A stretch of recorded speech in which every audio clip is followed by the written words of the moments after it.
ሰላም ጤና ይስጥልኝ። የተከበራችሁና የተወደዳችሁ ተመልካቾቻችን ወቅታዊ ሚዛናዊና ዓለም አቀፋዊ መረጃዎችን ወደ እናንተ የሚያደርሰው ሚዲያችን ነው። ይህ አዲስ ዜና ነው። ዛሬ መላውን ዓለም እያነጋገረና ታላቅ የጂኦፖለቲካና ሃይማኖታዊ ምሁራንን ትኩረት ስላሳረፈው አስገራሚ ክስተት በጥልቀት እንመለከታለን። በመካከለኛው ምስራቅ ለብዙ ሺህ ዓመታት የሰው ልጅ የስልጣኔ እምብርት፣ የብዙዎች ጥንታውያን ታሪኮች መነሻና መድረሻ አልፎም ተርፎ በመጽሐፍ ቅዱስ ታሪክ ውስጥ የምድር ገነት መገኛ ተብሎ የሚታወቀው ታላቁ የኤፍራጥስ ወንዝ በከፍተኛ ፍጥነትና በአስደንጋጭ ሁኔታ እየደረቀ ይገኛል። ይህ ክስተት በአሁን ሰዓት በሁለት ተቃራኒ እይታዎች እየተፈተሸ ነው። በአንድ በኩል የዘመኑ ሳይንስ ሊቃውንትና የአየር ንብረት ተመራማሪዎች ክስተቱን ከተፈጥሮ መዛባት፣ ከዓለም ሙቀት መጨመር፣ ከጎረቤት ሀገራት የፖለቲካ ውሳኔዎች ጋር ያያይዙታል። በሌላ በኩል ደግሞ የሃይማኖት ምሁራንና በተለይም የኦርቶዶክስ ተዋሕዶ ቤተ ክርስቲያን ሊቃውንት እና አባቶች ክስተቱን ተራ የተፈጥሮ ለውጥ አድርገው አይመለከቱትም።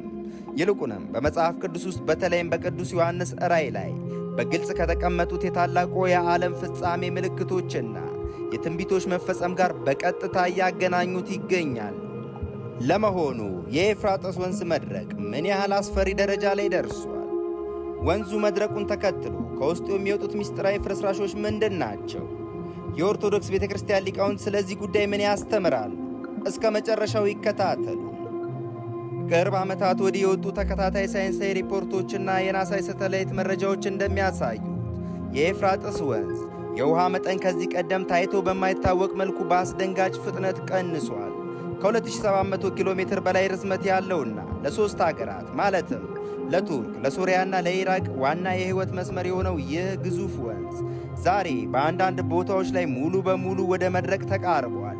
ይህ መድረቅ በሚሊዮኖች የሚቆጠሩ ሰዎችን ለንጹሕ መጠጥ ውሃ፣ ለግብርናና ለምግብ እጥረት እየዳረገ ይገኛል። ነገር ግን ጉዳዩን ይበልጥ አነጋጋሪ ያደረገው ሌላው አስገራሚ ክስተት ነው። ወንዙ ታሪካዊ የውሃ መጠኑን አጥቶ ወደ ታች በሰመጠ ቁጥር ከውሃው በታች ለብዙ ሺህ ዓመታት ተቀብረው የነበሩ ጥንታዊ ከተማዎች፣ ምስጢራዊ ድንጋዮች፣ ዋሻዎች፣ ቤተ መንግሥቶችና ጥንታዊ መቃብሮች መውጣት ጀምረዋል። በተለይም በሶሻል ሚዲያና በዓለም አቀፍ መገናኛ ብዙሃን ላይ በስፋት የተሰራጩት ቪዲዮዎች እንደሚያሳዩት በሰው እጅ የተጠረቡ የሚመስሉ ወደ ታች ጥልቅ የሆኑ ደረጃዎችና እስር ቤቶችን የሚመስሉ መዋቅሮች በደረቀው የወንዝ ወለል ላይ በግልጽ እየታዩ ነው። ይህ ሁኔታ የአርኪኦሎጂ ተመራማሪዎች ብቻ ሳይሆን መላው የዓለምን ሕዝብ በእውነት መጽሐፍ ቅዱሳዊ ታሪክ እየተፈጸመ ነውን ወደሚል ጥያቄ ውስጥ ከቶታል። ታዲያ ይህ የኤፍራጥስ ወንዝ መድረቅ፣ ምስጢራዊ ዋሻዎች መውጣት በኦርቶዶክስ መጽሐፍ ቅዱስና በሊቃውንት እይታ ምን ትርጉም አለ?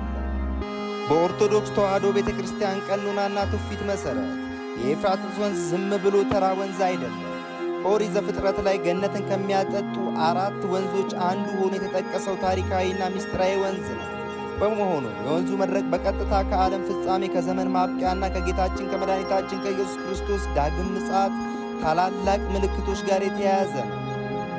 ወደ መጽሐፍ ቅዱስ ስንመለከት በዮሐንስ ራእይ ምዕራፍ 16 ቁጥር 12 ላይ የተጻፈው ኃይለ ቃል ዛሬ በዓይናችን እያየነው ካለው ክስተት ጋር ፍጹም ይመሳሰላል። ቃሉም እንዲህ ይላል፣ ስድስተኛውም መልአክ ጽዋውን በታላቁ ወንዝ በኤፍራጥስ ላይ አፈሰሰ። ከፀሐይም መውጫ ለሚመጡ ነገሥታት መንገድ እንዲሰናዳላቸው ውሃው ደረቀ። የቤተ ክርስቲያን ሊቃውንት በአንድምታ ትርጓሜያቸው እንደሚያስተምሩት ይህ ትንቢት የሚያመለክተው በዓለም ፍጻሜ ማጠናቀቂያ ላይ የሚከናወነውን የታላቁን የሰላም መታወክና የጦርነት ዝግጅት ነው። ኤፍራጥስ ወንዝ ከጥንት ጀምሮ በምስራቅና በምዕራብ ኃያላን መካከል እንደ ትልቅ የተፈጥሮ አጥር ወይም ድንበር ሆኖ የኖረ ወንዝ ነው። የወንዙ መድረቅ ለታላቁ የዓለም ጦርነት ማለትም ለአርማጌዶን ጦርነት የሚነሱ የምስራቅ ነገሥታት ወይም የዘመናችን ኃያላን መንግሥታት ጦር ወታደራዊ ትጥቅ በቀላሉ የሚሻገሩበትን መንገድ እንደሚጠርግ የሚያሳይ ግልጽ መንፈሳዊ ምልክት ነው። ይህ ብቻ አይደለም። ይበልጥ የሚያስፈራው ትንቢት የሚገኘው በዮሐንስ ራእይ ምዕራፍ 9 ቁጥር 14 ላይ ነው። እዚያም ላይ እንዲህ ይላል፣ በታላቁ ወንዝ በኤፍራጥስ የታሰሩትን 4ቱን መላእክት ፍታቸው። የቤተ ክርስቲያን መጻሕፍት እንደሚተረጉሙት እነዚህ የታሰሩት የተባሉት መላእክት የብርሃን መላእክት አይደሉም። ይልቁኑ በሰው ልጅ ላይ መቅሰፍትና ጥፋትን ለማውረድ የተዘጋጁ ነገር ግን በፈጣሪ ትእዛዝ በኤፍራጥስ ወንዝ አካባቢ የታሰሩ የጥፋት መላእክት ወይም አጋንንት ናቸው። አሁን ወንዙ ሲደርቅ እና ምስጢራዊ ዋሻዎች ሲወጡ እነዚህ የጥፋት ኃይላት የሚፈቱበትና በምድር ላይ ታላቅ መቅሰፍት፣ በሽታ እና ጦርነት የሚለቁበት ዘመን መቃረቡን ያሳያል ይላሉ የቤተ ክርስቲያን አባቶች። በመሆኑም አሁን በዜና የምናየው የወንዙ መድረቅ ለዓለም ክርስቲያኖች ሁሉ የተሰጠ ታላቅ ማሳሰቢያና ማስጠንቀቂያ ነው። የተከበራችሁ ተመልካቾቻችን፣ የሳይንስ ሊቃውንት የወንዙ መድረቅ በዓለም ሙቀት መጨመር፣ በአየር ንብረት ለውጥና በቱርክ ሀገር በተገነቡት ግዙፍ ግድቦች ምክንያት የመጣ ነው ቢሉም ለምናምን ክርስቲያኖች ግን ይህ ክስተት ተራ ተፈጥሯዊ አጋጣሚ አይደለም። ይልቁንም የዘመኑ መከታተያ መንፈሳዊ ንቃት ደውልና የንስሐ ጥሪ ነው። የኤፍራጥስ ወንዝ በዓይናችን እያየነው መድረቁ ዓለም ወደ ማጠናቀቂያዋ ታሪክ እየተጓዘች መሆኑንና የሰው ልጅ ከክፉ መንገዱ ተመልሶ ወደ ፈጣሪው ቀርቦ በንስሐና በበጎ ምግባር መኖር እንዳለበት የሚያሳይ ታላቅ መለኮታዊ ምልክት መሆኑን የኦርቶዶክስ አባቶች አጥብቀው ያሳስባሉ።